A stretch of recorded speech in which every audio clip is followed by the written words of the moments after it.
Hello and welcome to Martyn Lucas Investor. You are watching the morning show. We go live every single trading day. You can watch this later as a video as well. But what we are focusing on today is data. We've got more data coming out today. We've got jobs data, we've got some inflation data. We'll be covering that all live within this show. We've also got XRP, I'll show you that, XRP and Air China having a deal. We've got Gemini's IPO coming up. We've got now rumors of crypto.com also having an IPO. So all of that is coming up in today's show. So do stay with us throughout the show, whether you're watching live or later on. Please do hit the like button. Please do subscribe. All our information is from our very own newsletter. It's the first link in the description.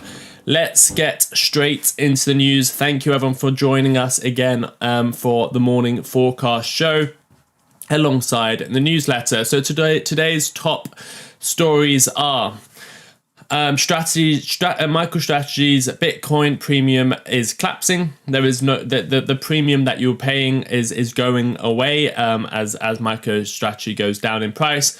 We've got the US government publishing GDP information on the blockchains across 9 different blockchains. We've got Fed Waller speaking later as well. Let me just go back and make sure that is, I apologize, that is a news story for a couple of days ago, but it is fairly similar today. So let me start again. Let me tell you today's key stories. I was on a newsletter for a couple of days ago. We've got an IPO wave coming out. We've got Klarna, Gemini, and Figure target about a 2.1 billion combined. So we've got a few IPOs coming up very, very shortly. We've got Webus and Air China. XRP-enabled travel platform could reshape loyalty programs pending global regulatory approvals and China's crypto restrictions. We've got that Google antitrust ruling that Martyn covered yesterday. What's wrong with MSTR? So a couple of days, someone's just commented that. A couple of days ago, we reported on the premium for MSTR was going down, the Bitcoin premium. So I would recommend you go and read the newsletter from a few days ago. If you remember, you can go and look back or go and watch the video where we covered it. But essentially, the premium you were paying was going down because of the new offerings from MicroStrategy. Anyway, we also have rumors of a crypto.com IPO, rumors directly from the mouth of the CEO. We'll be covering that as well. And also here in the UK, the budget is now set for November the 26th. Amid soaring borrowing costs, tightening physical headroom, and rising sterling volatility. We've also got all the inflation data analysis and jobs data, productivity data, labor costs to see if we are going to get that September rate cut. That's all coming up. The first data point is actually 15 minutes earlier than usual. Then we're going to get the rest at the normal time in about 45 minutes. So we've got a lot of data coming out today, and what we're going to do is prepare for that straight away. So lots of news today. We are going to be covering these IPOs next week as well, but there's there's about 3 IPOs coming out. The one I'm most excited about is Gemini, another crypto exchange going public. So the cryptocurrency exchange founded by the Winklevoss twins, seeking 317 million for a sale of 16 million shares. That's the one I'm excited about. Ticker symbol JEMI. If we have time, we'll come back to that story, but we will be covering that over the coming days, and especially when it's the day of the IPO or the day before, we'll be doing some more deep dives into it. Another story I'm going to come back to is the Webus partnering with Air China on XRP-enabled travel platform. Martyn broke that news for you guys yesterday, but we've got some more information on that. We've also got the Google escapes breakup but faces data sharing mandate in landmark antitrust ruling. We saw Google, Apple pop up on that news. We've also got now more information that crypto.com is eyeing up an IPO, and we will be watching the interview with the CEO of crypto.com, Kris, who I've actually spoken to before as well. So Let's get into the most pressing news, which is the data that could decide September's rate cuts. If you are watching live with me, please do hit the like button. Please do subscribe if you want to read those bits of news in your own time, or if you want to get them every single day. There is the link for the newsletter. First link in the description, and also in the live chat. That gives you a 1 week free trial. So we've got some data coming out. Let me quickly bring up the economic calendar as well. If I go over here for just a second and bring this up over here, I'll show you exactly the timings. It is all in the newsletter as well. We do have that economic calendar at the bottom of the newsletter, but just so we have a different visual as well, I'll show you this as well. If we go over here and I just clear this and only put United States data and I remove that, here we go. So in about 11 minutes time, we get the USD Challenger job cuts. It's not the most important bit, but we will have a quick look at that. The big one is in about 31 minutes time. We've got the ADP employment change. So let me just make sure that this timer is correct. Let me bring that up to 30. It's about half an hour from now. There we go. So that's the ADP employment change. Then in 46 minutes time, so we've got the continuing jobless claims. We've got the goods and services trade balance. We've got the goods trade balance. We've got the initial jobless claims. Again, that's the jobs data that we're looking at, one of the more important ones. We've also got non-farm productivity, unit labor costs as well. Later on in the day, we do also have one at half an hour after that, which Martyn, I'm sure, will be covering. It's the ISM services PMI as well, which will have an impact on the market. So do expect a volatile pre-opening bell and opening bell today because of all this information. So ISM services PMI, that's where's that? We want to cover the ADP first. So let me just scroll down. So is this the right one? ADP employment change, yes. So this is the one we're getting in 29 minutes time. The consensus is about 65,000. So what is it? So the ADP's private payrolls estimates is from anonymized payroll data from about 25 million plus workers. It's a useful color, but it often diverges from the Friday's BLS non-farm payrolls. ADP updated its methodology with Stanford in 2022 to better map official data. So it is more, some people weren't too happy with it a few years ago, but now people trust this data more. So why does it matter? Well, it will shape expectations for official jobs report. For today's rate cut debate, a modest print reinforces the cooling but not crashing narrative. So essentially what the market wants to see is there to be cooling, is there to be a bit more unemployment going on, jobs being lost, but not to a massive extent, but to a slight extent. So you start seeing cooling, and that backs up the rate cut. Obviously, it's not a great thing to say. We want people to lose jobs. No, we don't really as human beings. But as market participants, what the market wants to see is people losing their jobs, not at a rapid rate, but at a slow rate, so that it gives the Fed a reason to cut those rates. So what are we looking for when this data comes out in 27 minutes time? This is the first bit of data, and then we have more 15 minutes later. So what we're looking for is, what if you want rate cuts, which means the market's pumps, essentially, we want to see under 65 with slowing wage growth in ADP's pay tracker. What would be bad is if we have 200,000 plus, raising questions about whether labor demand is re-accelerating. So the market wants soft ADP. It means bonds dip. There'll be bids on bonds. Dollars will, the dollar DXY will slip, and the growth outperforms. A hot ADP front end sells off, and risk on markets, that's the stock market, the crypto market, will edge lower. So we are hoping for near 65,000 or essentially under 65,000 will be great for this data coming out in 27 minutes. So some more information on it is traders often consider employment figures from ADP, America's largest payroll provider.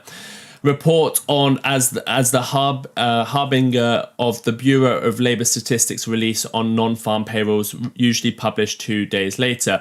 Because of the correlation between the two, the overlaying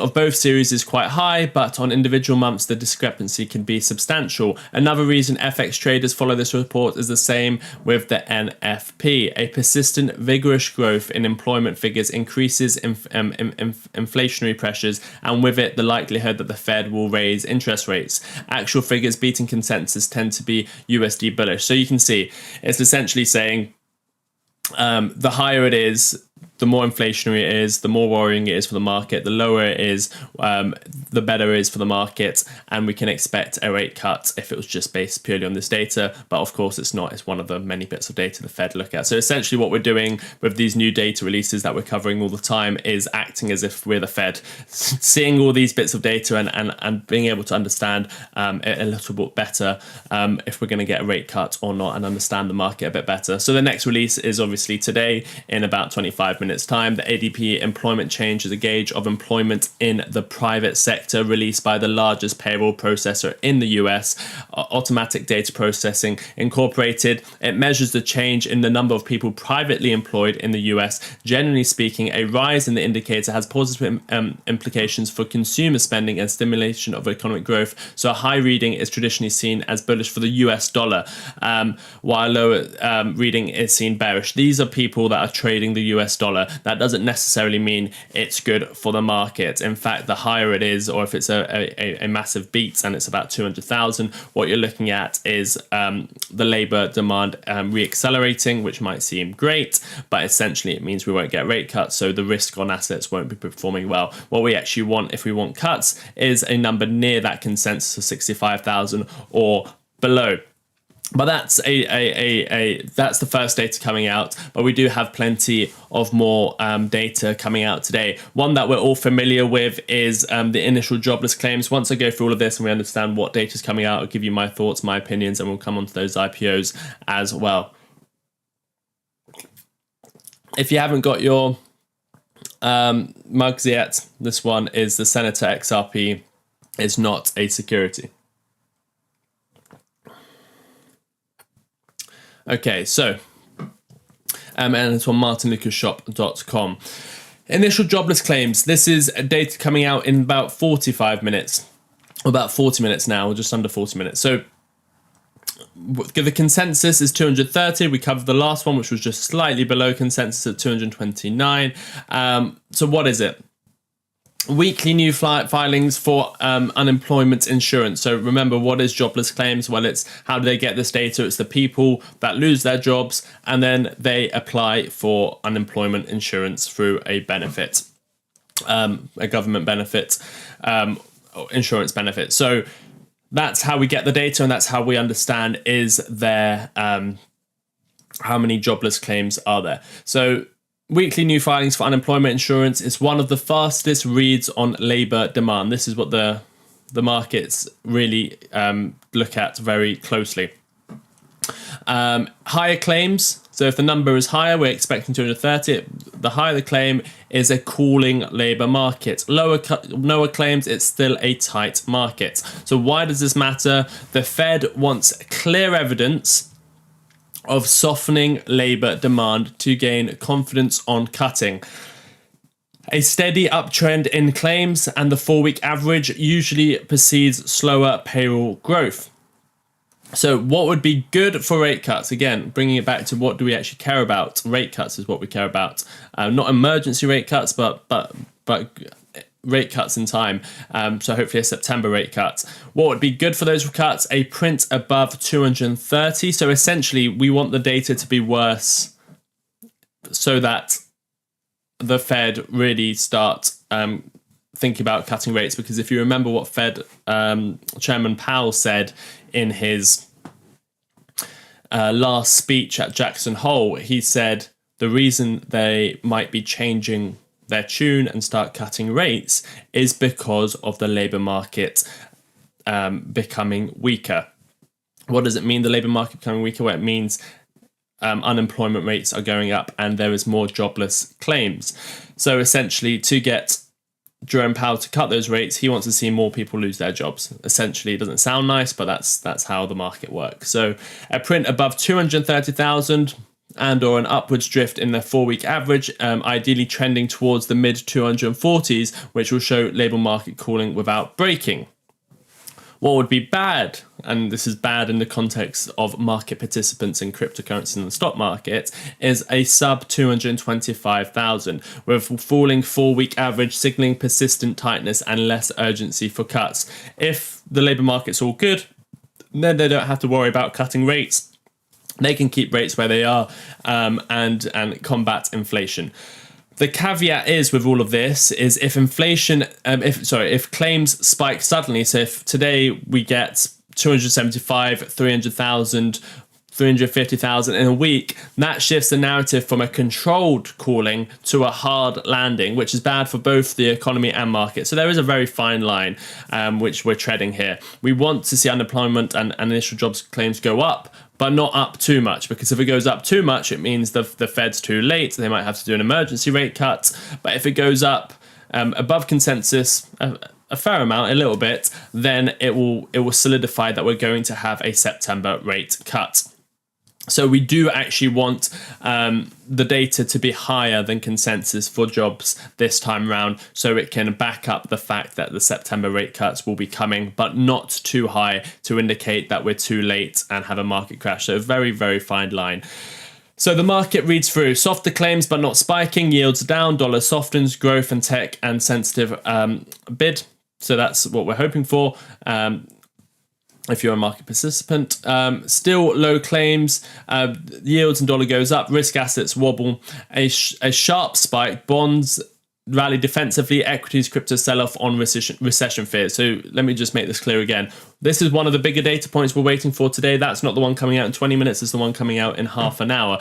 But we'll be covering them both live.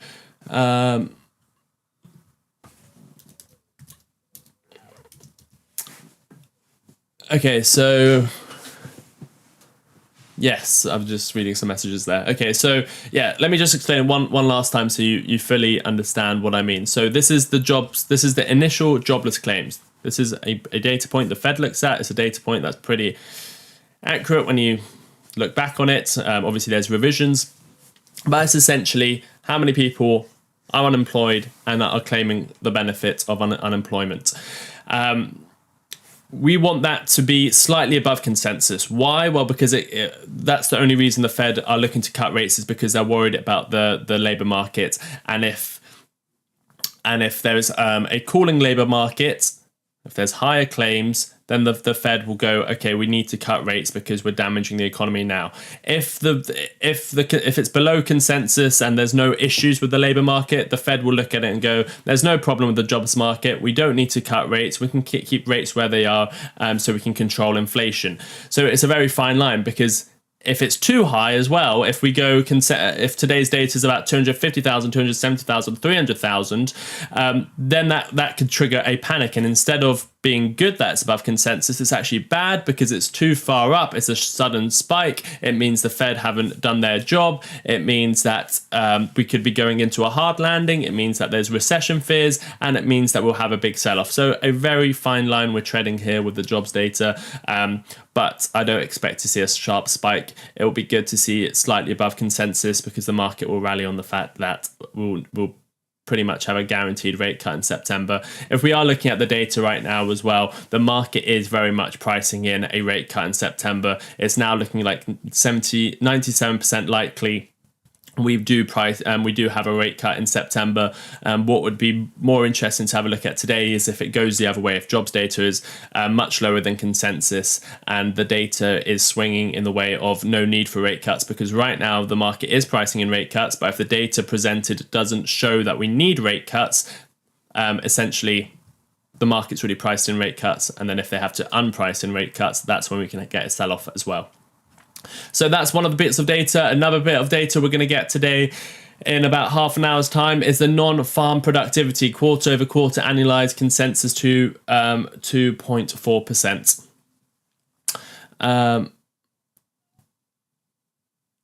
I'm just going to go through some of your comments before we come through this. I don't want to get behind on everyone's comments. Remember, Martyn has just put in a pinned post.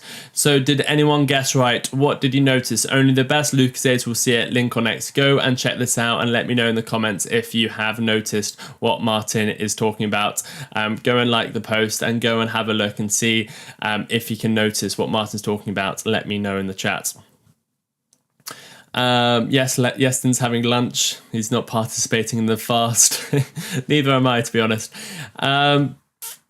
Semiconductors not conducting. Jobs. Yes, we're going to come on to the jobs data. Appreciate you, sir, and thank you. No worries at all. Thank you. Yes, I go live every single day around the same time. Good morning, Sensei. What's wrong with MSTI? Yep, I answered that. There's the newsletter link. Afternoon from April Showers UK. Revved Up Biker, welcome into the show. ETH news and predictions. We will come on to the cryptocurrencies after the data comes out. Let's see what rollercoaster brings today. It's always fun in crypto land. Yes, it is. If they lose jobs, then I hope they find crypto.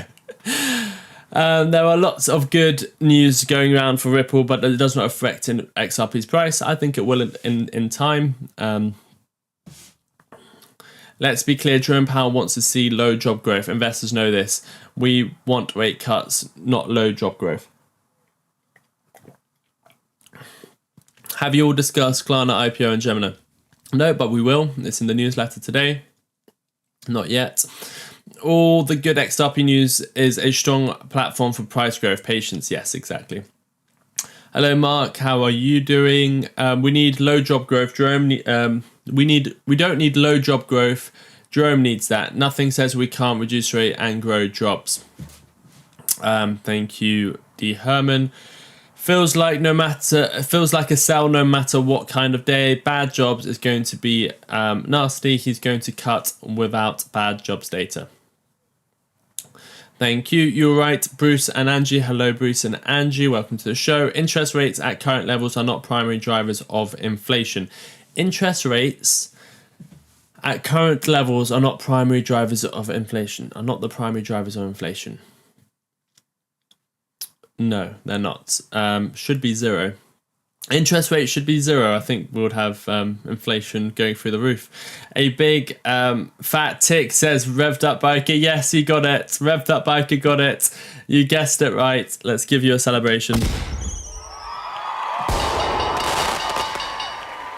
Yeah, it's a massive deal. It's a big celebration moment. That big tick is it just means the channel. I mean, it's massive. It means it's genuine, it's authentic. We pass all of YouTube's standards that they put out. So yeah, we're a verified channel now on YouTube. It's a big fat tick, yes. And it's not something you pay for. No one can get it. It's only once you pass all their checks and get past 100,000. Rate cuts that change or crypto is holding easily dead. Good morning, Sensei, and other awesome future millionaires. David Hensley, I love the energy. Can you tell me any news regarding CRO today? Yeah, we've got crypto.com news coming out shortly as well on the show. Another bit of data coming out, non-farm productivity. If we go back to this, non-farm productivity is also coming out at the same time as jobless claims, initial jobless claims, continuing jobless claims.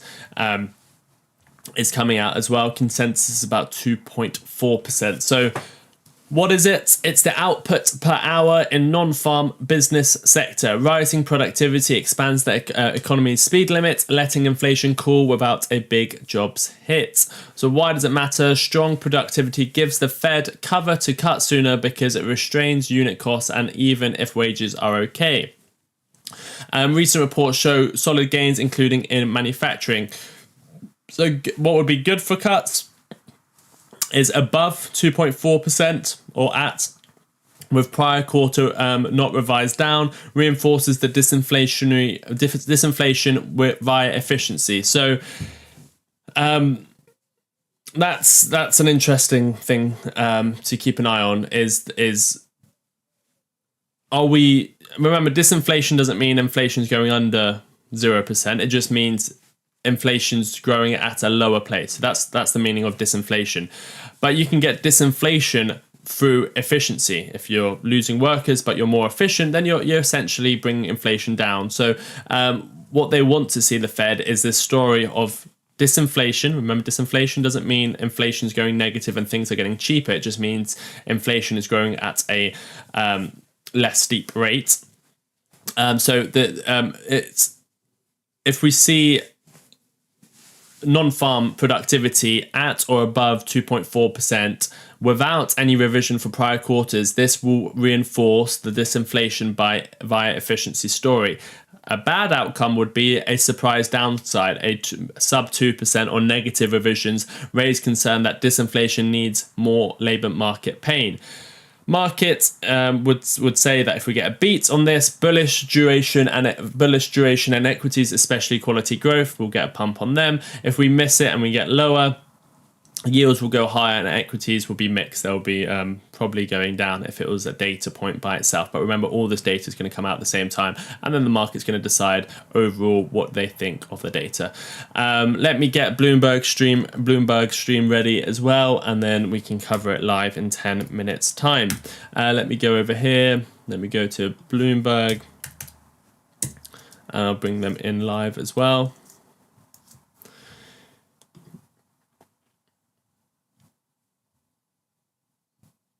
Perfect. We can just listen for a second as well and see what is going on. The majority of economic growth. We have seen so far this K-shaped economy where the top end of earners continue to drive GDP growth, and the wealth effect coming from equity markets, coming from housing, coming from anything else seem to be very consistently supporting economic growth, where the other part of the economy, the lower income consumers, seems to be, suffering from, the pressures on inflation, the increasing in prices. So that sort of K-shaped economy seems to be the one driving a lot of this economic uncertainty, and the trend seems to pointing out towards deceleration. No need to be a hero. I keep thinking about that. The implication is focus on quality, as you say. What does quality mean? How is the idea of quality changing, given the backdrop potentially of inflation, the backdrop given of slow growth with this sort of persistent price pressure? Yeah, the big part here, Alyssa, is that we have these forces that are sort of going at each other. Inflation seems to be very sticky and stubborn. We've seen the economic value and the unemployment being in these no hired, no fired situation. We see wage growth still ticking up a little bit, putting pressure on inflation, and something at some point is probably have to give up. What that means is that in certain way, the deceleration supports stronger balance sheets, supports discipline in management, supports capital. We'll come back to Bloomberg in 8 minutes time for that data release. Let me just confirm with you guys again what's happening. We've got an extra bit of data that's going to move the markets. Is the ADP employment change. That's what's coming up in about 8 minutes time. And then we'll have the jobless claims coming out in 24 minutes time. So 15 minutes after the data we get in 8 minutes, we'll actually have the jobless claims as well. But it's worth covering the ADP in 8 minutes time, because that is one of the, if you look over here, it's a high impact story today. It's actually even higher impact than the jobs data. So that's what we're covering in 7 minutes. I just saw someone asking in the chat. So the jobs data is in 23 minutes, but the next bit of data is in 8 minutes, and that's probably going to move the markets as well. So yeah, the markets are pretty sideways until waiting for this information to come out. XRP is pretty sideways. We did do a chart of the day on XRP in the newsletter, expecting a breakout on that. We are looking at the broader market is pretty much sideways today. What is the US markets doing? US markets are up slightly again, waiting for this data. They're up from yesterday's move down on market open, but yeah, essentially we've been sideways all night for the S&P 500. This is the data in the next 7 minutes and also in the next 20 minutes. All this data coming out is what's going to decide if it's going to be a good or bad day here in the markets today. So we're covering all of that coming up on the show. First bit of data is in 6 minutes and 47 seconds. If you are watching live, please make sure you are subscribing. We cover all data, we cover all cryptocurrency news, we cover all IPOs, we cover the good days, the bad days, the bear markets, the bull markets. Please do hit the like button as well. If you do want to sign up to the newsletter and get all your news to your inbox, here is the link. Okay, so we're also getting unit labor costs. When's that coming out? Unit labor cost is also coming out in 22 minutes, and it's as impactful as the jobless claim. So what is it? It is the labor cost per unit of output, roughly wages minus productivity. Lower unit labor costs are disinflationary. Higher unit labor costs can keep services inflation sticky. So again, we're looking at the data, behind what the Fed will want to do. It's looking at what is sticky in inflation and seeing where that stickiness arises from, because that's the part of inflation that's keeping interest rates higher for longer. So why does this matter? The Fed watches costs in labor-intensive services. That said, some research finds unit labor costs can lag inflation, so context does matter. So what would be good for rate cuts? We want a low reading on unit labor costs. This is on quarter over quarter annualized. What would be good for rate cuts? The consensus is 1.6%. That's what the market's pricing in. If it's lower than that, or if we get lower revisions, that will be support the idea for rate cuts. So, sustained sub 2% ULC growth supports a September cut and a dovish glide path. So bad would be 2.5% and above, or hot revisions risk pushing Fed towards a slower or smalling easing cycle. If we get lower unit labor cost, yields come down, dollars down, risk is up. If we get hot, it will be dollar up and risk will soften. Remember, when we say risk, it's risk on assets. That includes basically the majority of the stock market and the crypto market. What else do we have coming out in the next 20 minutes? We've also got this is what's coming out in 5 minutes again. So just to recap on the data coming out in 4.5 minutes, one of the most impactful data bits of data coming out today is the ADP employment change. Consensus is 65,000. So again, it's the biggest payroll provider giving the data from anonymous payroll data from over 25 million workers. It gives a very good color to the non-farm payrolls and to the data. So why does it matter? We've gone through this, but for today's rate cut debate, a modest print reinforces the cooling, not crashing narrative. So what would be good? The data coming out in 3.5 minutes. What we want to see is under 65,000 with slowing wage growth and ADP pay tracker. So again, this is coming out in about 3.5 minutes time. The consensus is 65,000. Good for cuts would be near or under 65,000 with slowing wage growth. Bad would be about 200,000 plus. Raises questions of whether the labor market demand is reaccelerating. So remember, a soft ADP, a lower ADP means the growth and the risk on outperforms. A hot ADP means front end sells off and risk edges lower. So that's what we're covering in a second. I'm sure Bloomberg will be covering it as well. This year. And on the women's side, Amanda Anis.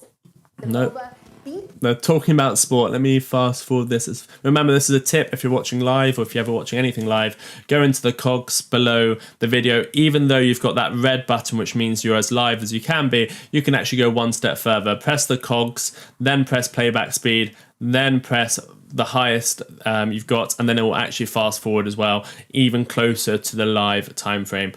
So that's what you can do on this show. That's what you can do on other bits of news as well. So we're waiting for that data coming out any second now. In the next 2.5 minutes, we'll be getting that data, and it's the ADP employment. Then we will get the jobs data shortly after. So do stay with us even after this, because then we've got about another 6 bits of data coming out 15 minutes after that as well. I will then go into all the stories about the IPOs coming up next week, the XRP breakout I'm expecting, hopefully alongside this data. release as well, and we've got other top stories we still want to go through as well. But what we're doing now is getting ready for that data. Also, we've got an interview from Crypto.com CEO Kris, someone I've actually met in person, about a possible IPO from Crypto.com as well. That will be probably taking us, all of this bits of data will probably be taking us into that altcoin season we're hopefully going to get in October, November. But remember, nothing I say is financial advice. It's my thoughts and opinions only, so please do not buy or sell based on anything I say. The first bit of data is coming out in 1 minute and 20 seconds. Wall Street Week for stories of capitalism. We're waiting on that. Let me go back to the comment section and make sure we've got everything set up.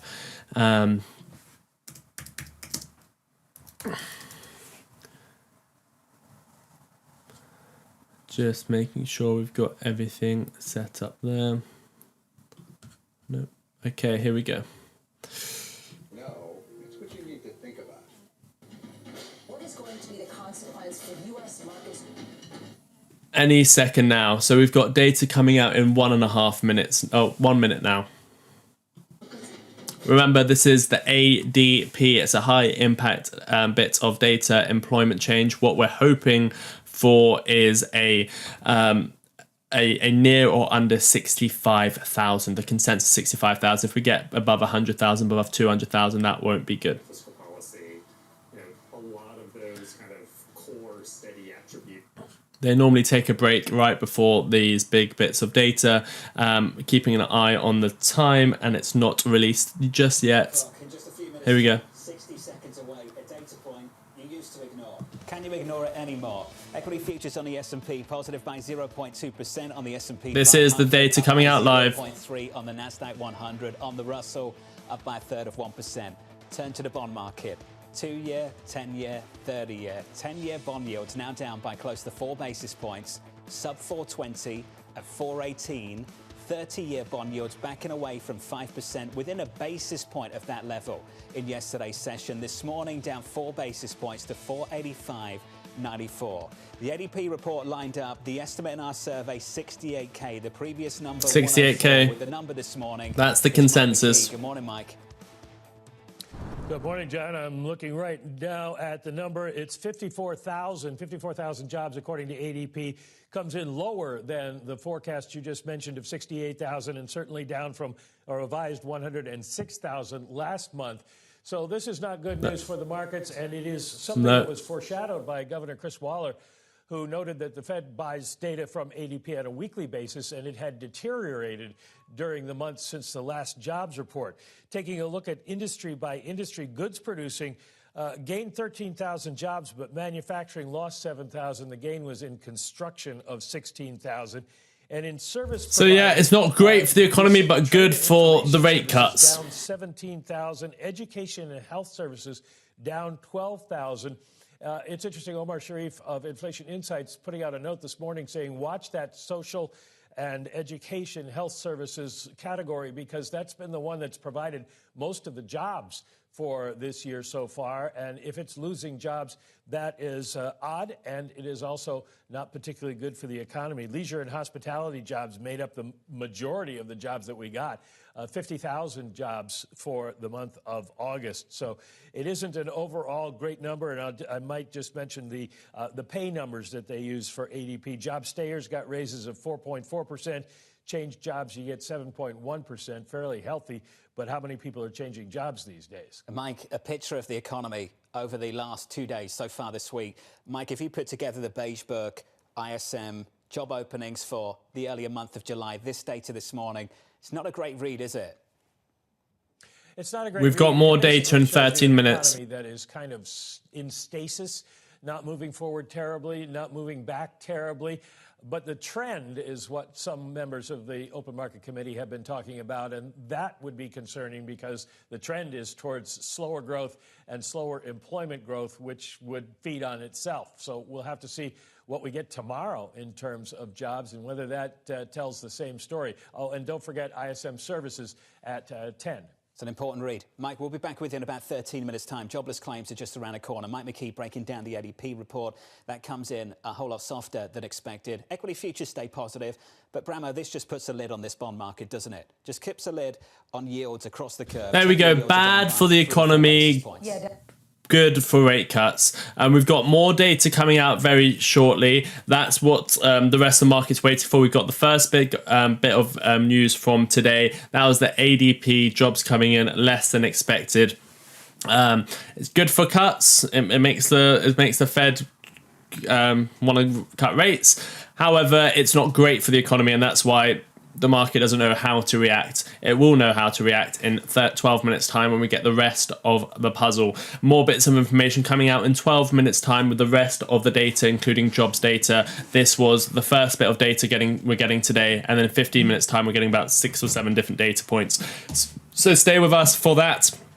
How have the markets reacted? Pretty much nothing. They don't know what to do. They're waiting for they're actually slightly down on that data news on the S&P 500, down 0.06. So it's really nothing. I think the markets are definitely waiting to get a full picture of what's going on with the rest of the data. Although it is starting to come down, we're still up on the day. Let me go and look at the crypto market. How has Bitcoin reacted to this?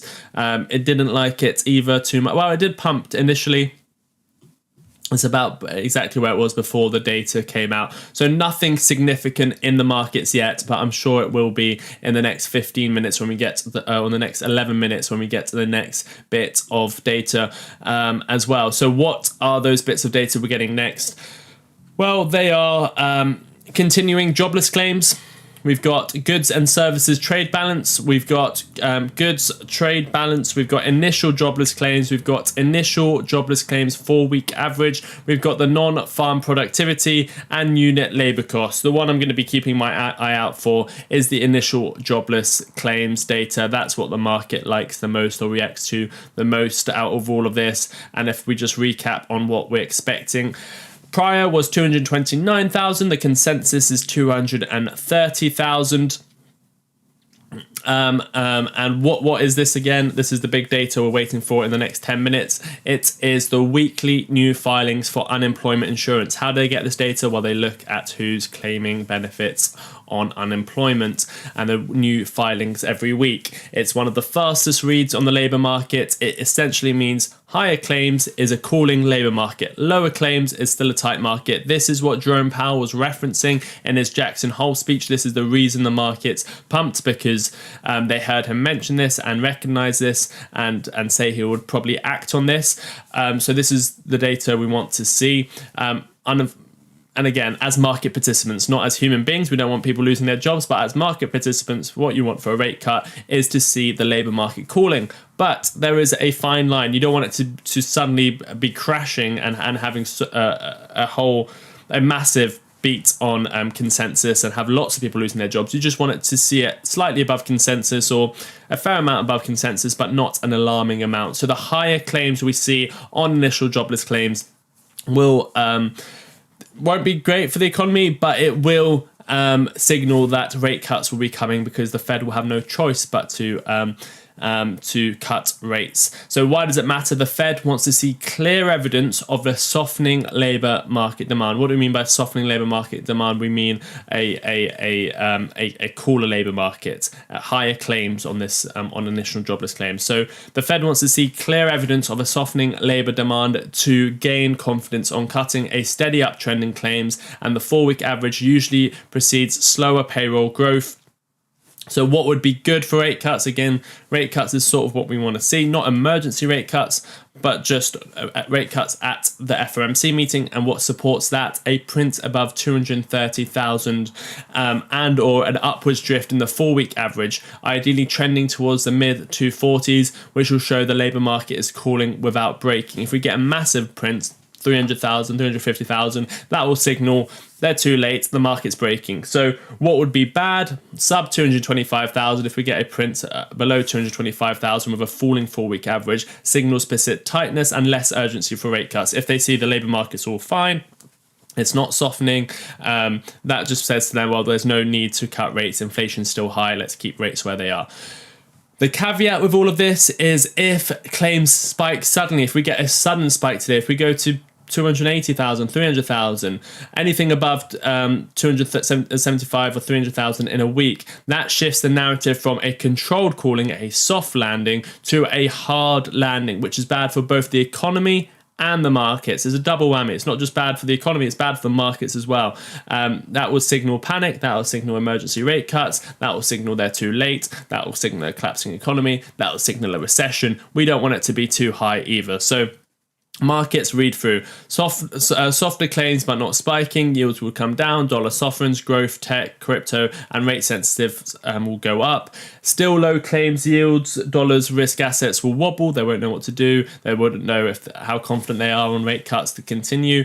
A sharp spike, however, bonds will rally defensively, equities and crypto will sell off with recession fears. That's all to come in the next 6 minutes with the information coming from we're going to cover it on Bloomberg, but that's the information we're going to get on initial jobless claims. That's what's going to move the markets. Let's just go and have another look into the markets, how they reacted since the first bit of data we got. If we go to the S&P 500, it was trending down slightly. Yep, and that's continuing to trend down since that first bit of data came out. How far down is it from that? Down about 0.1%, so really not much. We're looking at the 1 minute time frame here, and that's why it seems significant. But if you just zoom out, it doesn't, on the 5 minute time frame, it doesn't really constitute a lot. What's going to define what we're going to do for the rest of the week is the data coming out in 5.5 minutes. We've also got a lot of other data and news we want to go through. Crypto.com CEO says he's tempted to IPO. Where did the idea come from to do this, of a Kronos treasury company? Where did it originate? I think it's a little bit of a trend by now, and pioneered by Mike Seller of MicroStrategy. And I think every single blockchain from the top, say, 20 will have a leading treasury company that will be focusing on driving the industry forward. So I think people need to understand that. That's so interesting. There was market reaction from some of the established players in that space. Regulation is always trying to catch up with, Kris. It's interesting that the CFTC federal courts are still debating whether ultimately sports prediction markets count as gambling. How do you think about the regulatory process, having given what you've lived through when it comes to crypto? I think it's new space and it's going to evolve, and the regulatory setup is going to have to evolve with it. So there we go. We'll be covering that in a second. I just wanted to give you a brief overview of that. Crypto.com CEO says he's tempted to IPO. Not only is Kris from Crypto.com tempted to IPO, we've actually got a few IPOs coming up this week as well. We've got Klarna, Gemini, Figure target a 2.1 billion combined raise from these IPOs. So we've got 3 IPOs coming up next week. We've got Webus and Air China collaborating on an XRP enabled travel platform to reshape loyalty programs pending global regulatory approvals and China's crypto restrictions. We've got the UK budget, and we've got all of this data. Remember, every single day, if there's one thing I ask you to do is sign up for this newsletter. There's even a free version. I'll put the link in the description. Here is the link is the first link in the description. I'll put it in the live chat as well. Every single morning you get access to the newsletters we put out on a daily basis. It's not like the random news you get on X. You don't have to pay for Bloomberg subscriptions and Financial Times, this, that, and the other, because I handpick these stories. I validate them, I verify them, and they're the top stories of the day every single day. You get the one big thing. You get what the market snapshot is, the top commodities, currencies, bonds, all of that sort of stuff. Then you get the 5 news stories of the day every single day related to crypto, stocks, and what the people that watch this channel are interested in. Deep dives every day, whether that's talking about an IPO, a crypto project, or a bit of data, or a stock review. You also get the economic calendar, and you can see what time anything is going on. You also get the charts of the day, the charts I'm looking at every day. That's all in it comes out every day. Saturdays, you actually get an EVTOL special from Vaz as well on a new emerging market. So yeah, do consider going and checking out the newsletter. Motivation for Young Minds. I love your newsletter. Very informative. Thank you very much. Okay, next stream, I have an opportunity for everyone to get $200 worth of XRP. Yes, no joke. See you in 30 minutes. Yes, next. Martyn will be going live on the hour. Look at that. There's a tick next to Martyn's name as well. Why don't I get a tick, Martyn? I want a tick. Look at this. This is incredible. Data's coming out in 2 minutes. Stay with us. Look at this. Martyn's got a tick next to his name. Yeah, a couple of people understood what it was. So next stream, Martyn's going to be potentially giving an opportunity for $200 worth of XRP. Yes, no joke. See you in 30 minutes next. Yes, Martyn will be live after this. I'll cover this data, maybe do a video, and then pass you over to Martyn, who'll be going live on the hour. 2 minutes until data. Get ready. Jobs data. This is what's going to move the market. Right now, the market is pretty much flat on the day, and we're waiting for this jobs data to come out. Exactly how long do we have? Let me look at the time. 1 minute and 30 seconds. What data release should I react and sell? I don't give financial advice here. Supreme Leader 9. Do whatever you feel comfortable with, but remember, trading news is always probably, if you're not experienced, it's probably one of the worst ways of doing things.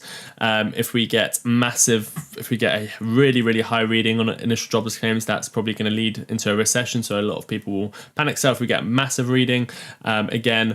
Let me just recap on the data and what we want to see. What I'm going to focus on is this jobless claims. Let me just do this very, very quickly because the job is coming out in a second. So consensus is 230,000. If you get 300,000, 350,000, that will signal that they're too late. It will signal cuts. It will signal emergency cuts. It will signal recession fears, all that sort of stuff. If it's slightly above 230, 240, 250, it will signal the market will probably go up because that means that the Fed needs to cut rates. If it's well below 230,000, that will signal that they don't need to cut rates, and then the market will probably come down because the odds for the September rate cut will come down. So it's a fine line. There's 3 options, and we're going to go straight into Bloomberg now. The opening about 60 minutes away, 30 seconds away from initial jobless claims. Moments ago, ADP came in soft, 54K against an estimate of 68. In the equity market, we stay positive by 0.1% on the S&P, on the Nasdaq 100 up by 0.2. In the bond market, switch up the board, 2-year, 10-year and 30-year bond yield to look. Everyone, please hit the like button and subscribe to the newsletter. Link is in the chat.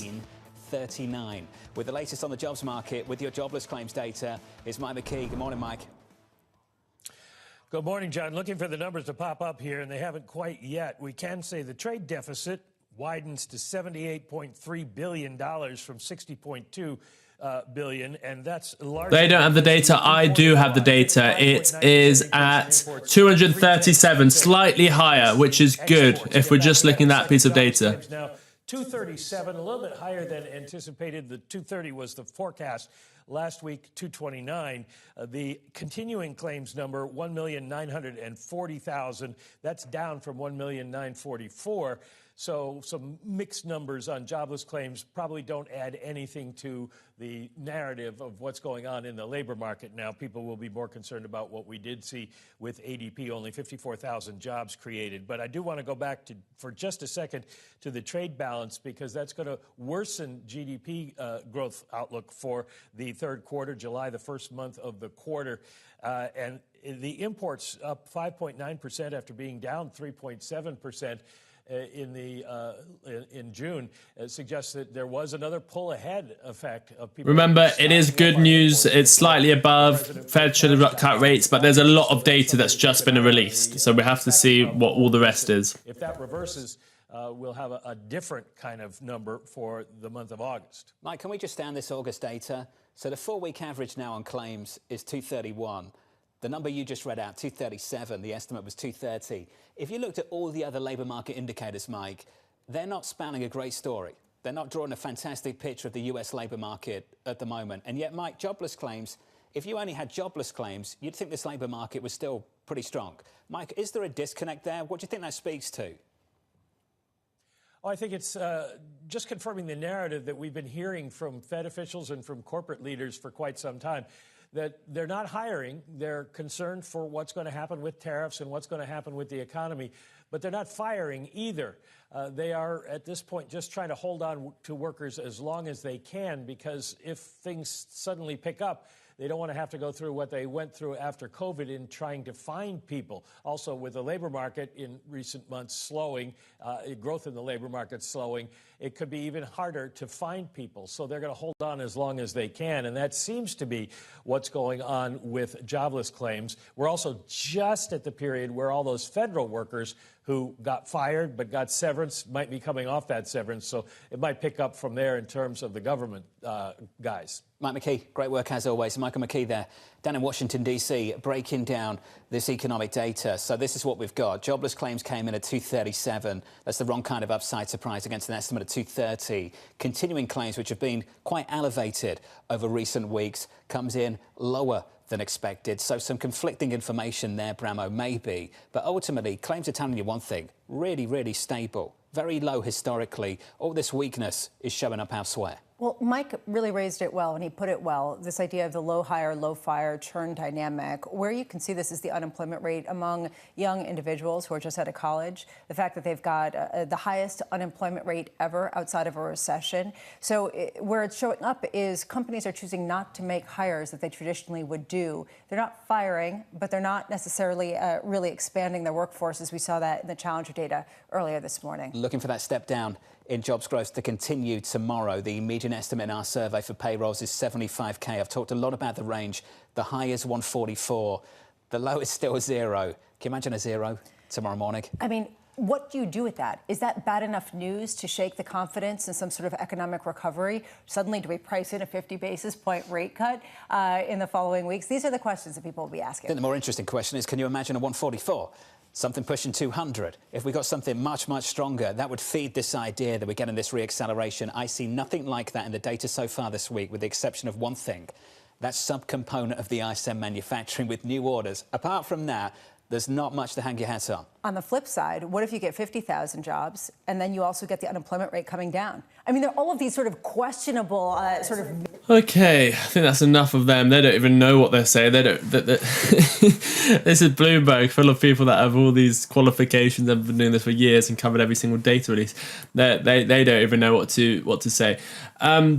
Essentially, it's not the worst news in the world. What the market is fearing right now is the Fed too late? Is the economy in a bad shape? Are we going to go into a hard landing? There's conflicting jobs data. Some is saying that initial claims is quite high. Others are saying higher. There isn't as much. The data's wrong. Remember, we've got a lot of revisions in the past. I'm not too worried about it.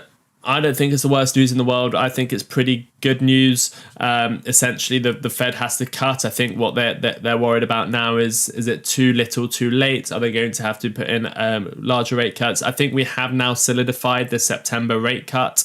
I think rate cuts will have to happen now.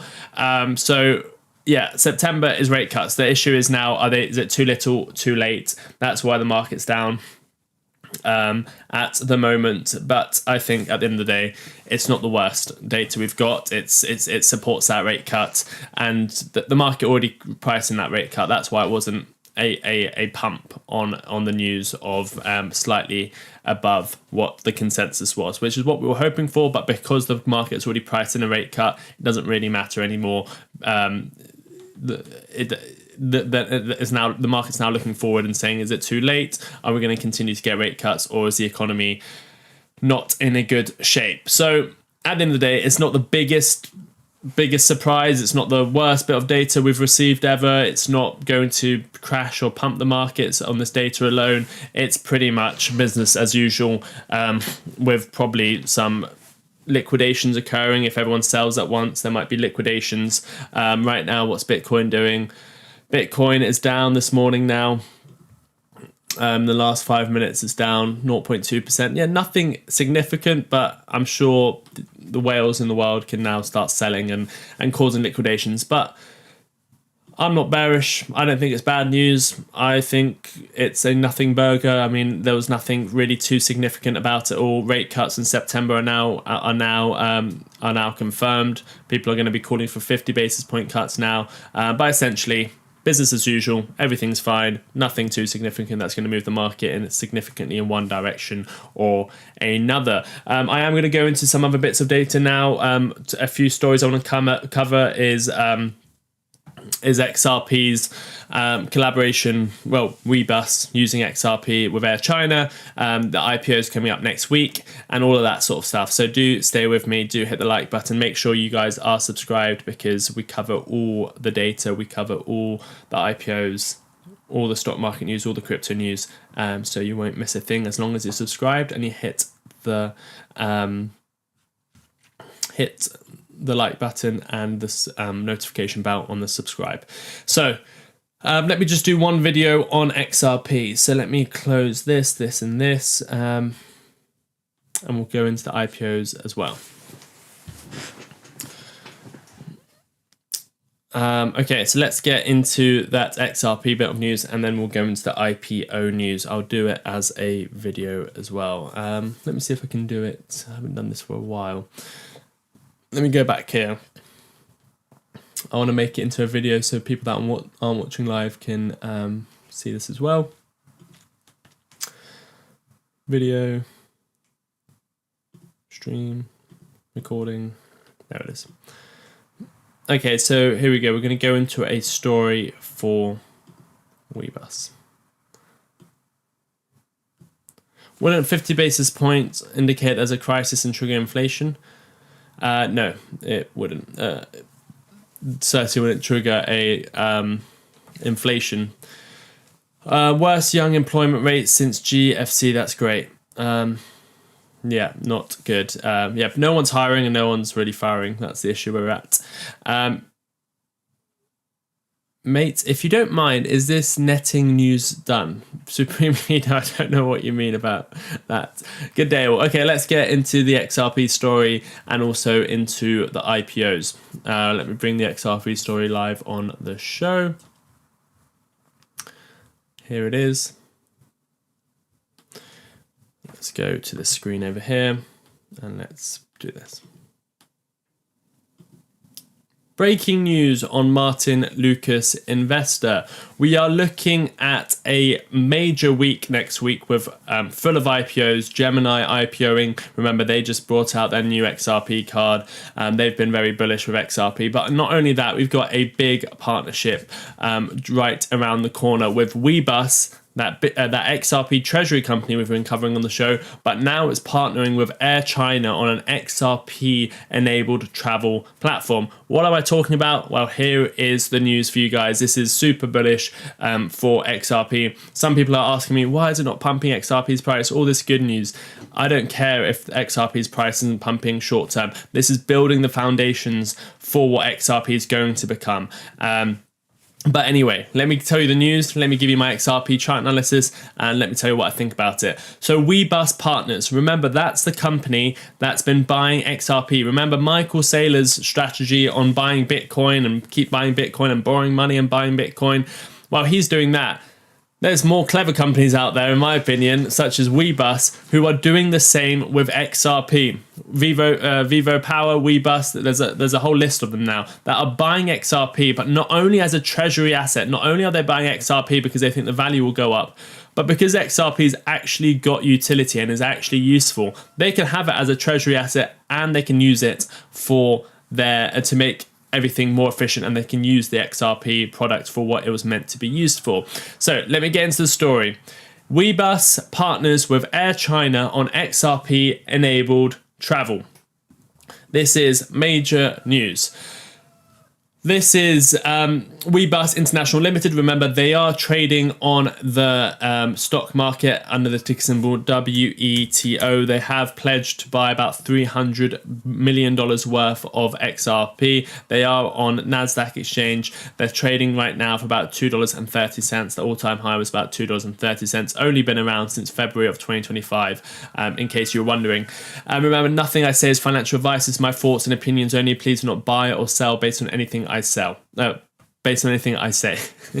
So Webus International Limited, ticker symbol WETO, has signed a strategic partnership with Air China, potentially integrating XRP payments capability across the airline's 60 million member Phoenix Miles loyalty program. XRP can be going out to 60 million people. The technology underlying can be used by about 60 million. This is major news. Remember, all of this news, whether it's XRP news, stock market, crypto news, we do cover a lot of XRP news, is all on the newsletter. This is our very own newsletter. Fact check, not like the fake news you get on X. They don't even cover this news on X because they want to give you more fake headlines when this news is good enough. So you get all the top stories every single day, the IPO stories, the crypto.com IPO news, the Gemini IPO news, the deep dives on data that comes out, the charts of the day, everything in the newsletter to your app.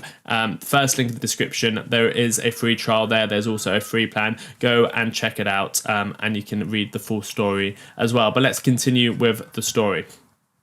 So what does this deal enable? This deal enables Webus WeTour platform to offer airport transfers, chauffeur services to Air China's global passengers, with long-term plans to support crypto payments via the airline's loyalty ecosystem. At Thomas Maud 7,826 donated £1.99 through a super chat. Will there be KERS in October also? Thank you very much, Thomas. This is the XRP mug. Senator, XRP is not a security. That's on martinlucasshop.com. Will there be cuts in October also? We're talking about rate cuts here. I don't think rate cuts are priced in October. There could be now. I don't think this is updated yet, but let's just see. In October, it looks like... yeah, rate cuts are now priced in October as well. You are right. So the deal enables Webus WeTour platform. Yeah, we've read that bit. So Webus CEO Nan Zheng described the initiative as part of broader efforts to create a Ripple integrated travel ecosystem that merges traditional loyalty programs and benefits with the blockchain rewards and an XRP-based settlement tool. This is what's great about XRP, because it actually has utility. Companies can not only buy it to hold as a treasury asset, but they can use it as well. So this agreement could mark one of the largest cryptocurrency deployments in commercial aviation, with Air China's $21.45 billion in annual revenue and 104,910 employees, lending major institutional credibility to XRP's use in real-world transactions. Webus has also secured $300 million in XRP treasury management arrangements and a $100 million equity line from Ripple's strategy holdings. However, execution hinges on navigating regulatory constraints in jurisdictions where Air China operates, especially China, which maintains strict crypto policies. Webus stock currently trades at $2.33, down 35% from IPO levels despite aggressive partnership rollout. Let's just have a quick look at WeTo's chart. I will possibly be looking at buying some of this myself. Again, not financial advice. It's still a high-risk company. It's only got a market cap of... what's the market cap of this company? 51 million. Very, very small company. But I do expect this to go to all-time highs in time, especially if it does end up buying the 300 million worth of XRP, which it has said it will do, especially with partnerships like this. It is another way for me to get exposure to XRP, especially potentially in a tax-efficient account here in the UK and an ISA. I can't put an XRP into my ISA, but maybe I can put Webus. I'm not sure. I don't know if it's on Trading 212. I think it is. But anyway, it looks pretty attractive. High lows. It looks like the double bottom's in. I'll be potentially looking at this. But again, the asset behind all of this is XRP. XRP, I've said for many months now. July, I called the double top. Again, yes, I did say $10 in 7 days is possible. I gave a less than a 50% chance of that, and it was very possible when we were getting all of this momentum towards the upside. But once we got that double top, I changed my mind, and I said this is now a double top. We're probably going to go down to $3 within a week. We did. I said August is going to be a sideways month between $2.62 and $3.40, even with the SEC dropping the case. That's exactly what happened. I said the first half of September potentially we go down and test $2.62. We got pretty close, and I said by the second half of September September, I expect to be close to all-time highs, if not at all-time highs. We don't know if that's going to be the case yet. We are in September now. Why am I saying that? Well, because the XRP ETF is expected to come out in October. I'm very, very, very, very confident in that. And I think that can have a buy the rumor effect, and we can potentially see all-time highs by the end of September, altcoin season in October, November, and then the end of the bull market. So a lot is coming up. Make sure you are subscribed. Make sure you are hitting the like button. We'll be covering all that news live on the show. But this was an update on Webus. We'll be going live every single day covering XRP. Remember, nothing's guaranteed, but I do still think we will have an altcoin season in October and November. If you want to see us cover all of that, make sure you're subscribed. Go check out the newsletter. First link in the description. But until next time, take care of yourselves and each other.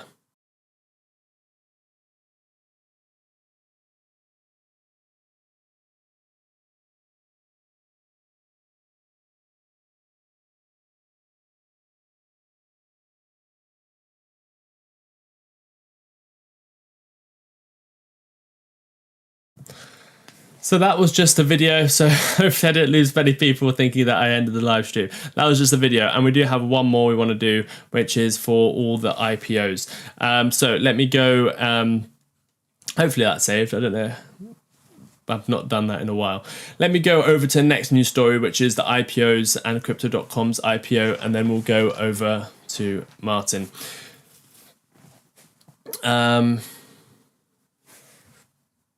Yeah, I'm sure Martyn will go live on the hour. So if this runs over by 3 or 4 minutes, then you can always go and check Martyn's stream as well. But I'm going to do this. I think it'll be less than 12 minutes. Anyway, here we go. Breaking news on... Oh, I forgot to do the record. I wonder if I did that last time.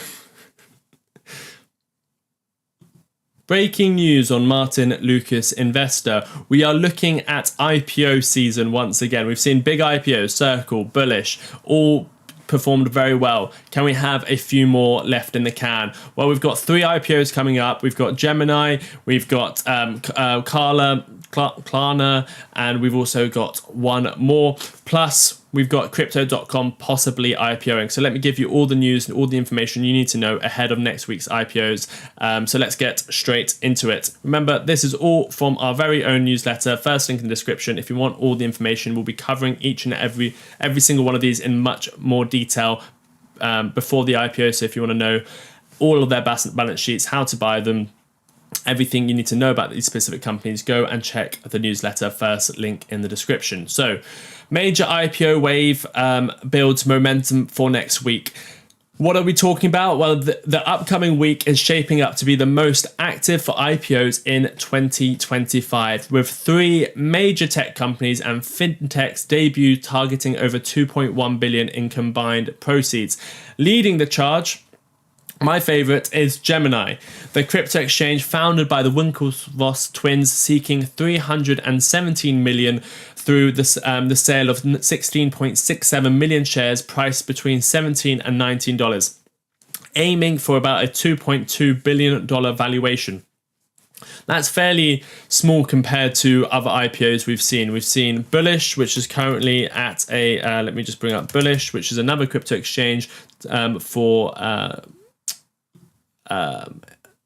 institutional grade investors, which is trading at about an $8 billion valuation. We've seen Circle, which is now trading at a $27 billion valuation. Remember, both of these are down over 50% from their highs. What else have we seen IPO? Can't think of anything else off the top of my head, but if you look at something like Coinbase as well, what's that trading at? Coinbase is trading at a $77 billion market capitalization. So when you look at 2.22, it's pretty low in my opinion. Again, close to the time, we'll get some more understanding if they increase that price and increase the amount of shares being released. But right now, at a $2.2 billion valuation, that's very attractive to me. Remember, nothing I say is financial advice. Is my thoughts and opinions only. Please do not buy or sell based on anything I say. It's also backed by 142 million in 2024 revenue, up from 98 billion in 2023. Gemini is set to list as ticker symbol GEMI on NASDAQ beginning September the 12th, with Goldman Sachs, Citigroup and Morgan Stanley as lead underwriters. Meanwhile, Figure Technologies, the next IPO, a blockchain-based lending firm founded by ex-SoFi CEO Mike Cagney, will offer 26.3 million shares at an $18 to $20, seeking to raise 526 million. With 190 million in the first half of 2025 revenue and 29 million profit. Figure will debut as ticker symbol FIGR on NASDAQ September the 11th. So this is all happening very soon. Also do remember we're coming on to crypto.com, which there's now rumors that crypto.com are going to go an IPO as well. The most ambitious raise comes from Klarna Group, which aims to secure 1.27 billion via 34 million shares priced at $35 to $37, targeting a $14 billion valuation. Klarna delayed earlier this year due to tariff uncertainties. It reported 823 million in Q2 revenue, marking 20% year-on-year growth and a base of 111 million active users. Trading starts September the 10th on the New York Stock Exchange under ticker symbol KLAR. The trio's performance will test investor appetite amid a broader IPO rebound, with 41.58 billion raised year to date, the strongest since 2021. Recent blockbuster debuts by Circle, 168% day one, and Bullish, an 84% surge, reflect renewed enthusiasm for digital finance plays, even as Klarna valuation compresses from 45.6 million in 2021 peak. I'm very bullish on Klarna and even more so on Gemini. Klarna, I want to be bullish long term because we've seen how these buy now pay laters, such as what was Affirm, have done previously after IPOs. But I think all of these will probably bounce or go very high in their first day of trading. So I am gonna, if there is a way to get involved in the UK, I probably will. Again, not financial advice. But the other one we want to come on to, remember, if you're an XRP fan, we just did a video on Webus partnering with Air China on XRP enabled travel. Go check that out. The other story in the newsletter is Crypto.com eyes IPO after 1.5 billion revenue year. So Crypto.com CEO Kris has revealed the exchange is weighing on an IPO following a blockbuster 1.5 billion in 2024 revenue, telling Bloomberg the company has the numbers to go public. Kris noted that while the exchange remains privately held, multiple top-tier investment banks have approached with IPO interest. The Singapore-based firm reported 1 billion in gross profit, of which 700 million was reinvested into operations, leaving 300 million in net profits. The company is also exploring new growth vectors, including 6.4 billion Kronos treasury strategy in partnership with Trump Media. That's why I am a holder of CRO token. Kris projected 2025 will outperform 2024, particularly if the Federal Reserve cuts interest rates as it's at its September the 17th meeting. He cited that 57% of the market rally between September and December 2024, when the Fed last eased rates from 5.5 to 4.5, adding optimism for a Q4 surge. The potential IPO would place Crypto.com alongside Coinbase and Robinhood in public equity markets, giving investors regulated exposure to crypto trading revenue. As Kris puts it on Bloomberg Tech, the timing may be quite tempting as macro conditions align with crypto's favor. This is from an interview he did with Bloomberg. Let's just listen into a few bits. Where did the idea come from to do this, of a Kronos treasury company? Where did it originate? I think it's a little bit of a trend by now, and pioneered by Michael Saylor of MicroStrategy. And I think every single blockchain from the top, say, 20 will have a leading treasury company that will be focusing on driving demand for it and acquiring as much as physically possible. And we thought that partnering with Trump Media to do so is just the perfect match.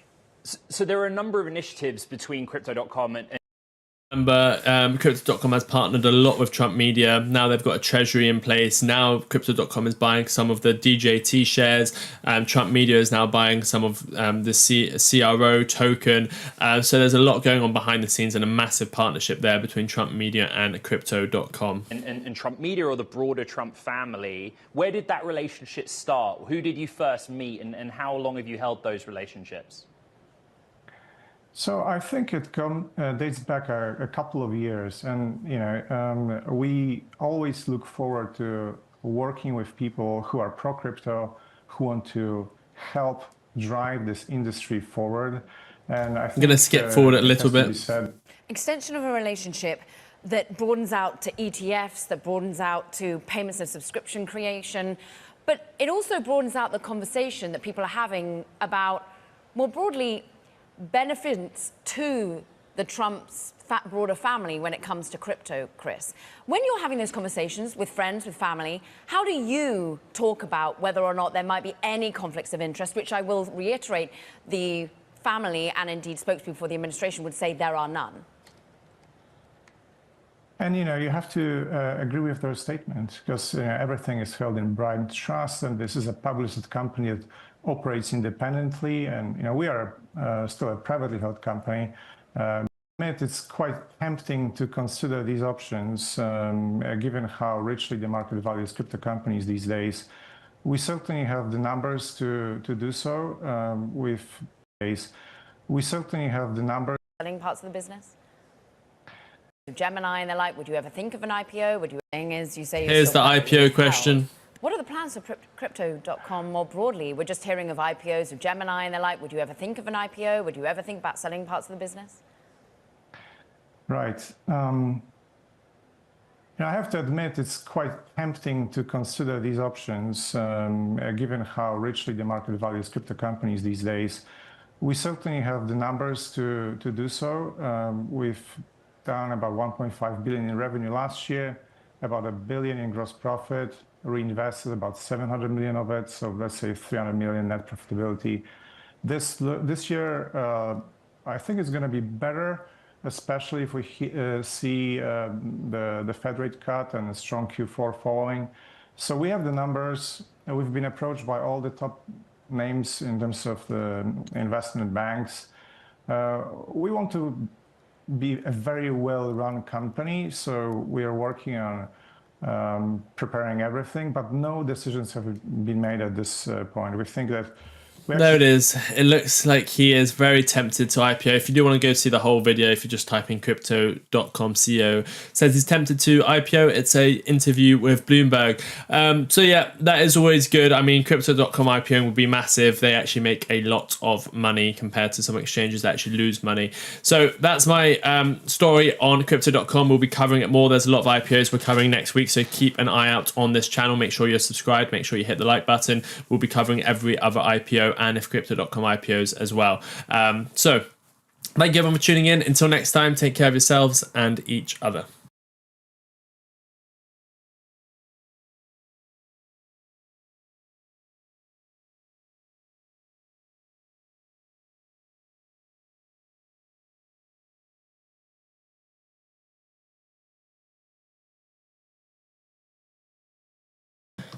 Okay, so I'm going to end the stream now. Thank you everyone for tuning in. Let me just have a quick read of your comments. Remember, we're live every single day. We covered all the data this morning. Have I missed anything? Thank you, JJ Ball, for the links, and David Hensley. They are still being paid. The government workers that were fired go off payroll this month. Good morning, Sensei. Thank you for the insights. Had the rooster again. Oh, brilliant. Okay, cool. I don't think I've missed anything. Brilliant. Thank you everyone for tuning in. Martyn's going to be going live now. The link is right above here. It's pinned above. I'll give you the link. He said he might be given. He's going to be. There's a chance to win 200 XRP or $200 worth of XRP in the show. Martyn said I have. It's starting in 15 minutes. I'll end the show now, Martyn, and then you can go live whenever. I will end now, so you can go live earlier if you like. So I'll send everyone to you, Martyn. Here's the link for Martyn's show. He'll be going live any moment now within the next 10-15 minutes. It could be as soon as the next minute or so, we don't know, but he'll be going live. It's worth waiting because $200 worth of XRP could be given away in his show starting very shortly. There is the link. I'm just going to wait to see if there's any other messages come through. Good information, bro. Thank you, Jam, for tuning in. Motivation for Young Minds. Thank you very much. Great name, by the way. Thank you for tuning in as well. This really is a one-stop shop. Yes, once you find this channel, you don't need any other financial channel. We're live all the time, every single day, every top major story, every Trump meeting, every data release, every single IPO. A0 recovery. I don't know what A0 is. A0. All right, so crypto. Sorry, I've not heard of it. A0 looks like it's gone to... I mean, if that's what you call a recovery, I mean, you've got to be not okay. Look at this chart. Down, down, down, down, down. Does anyone see a recovery? Does anyone see a recovery on this chart? Someone tell me where the recovery is. Someone tell me. I keep zooming in. Where's the recovery? Someone tell me where the recovery is. Someone tell me where the recovery is. Oh, are we talking about this? Is this the recovery?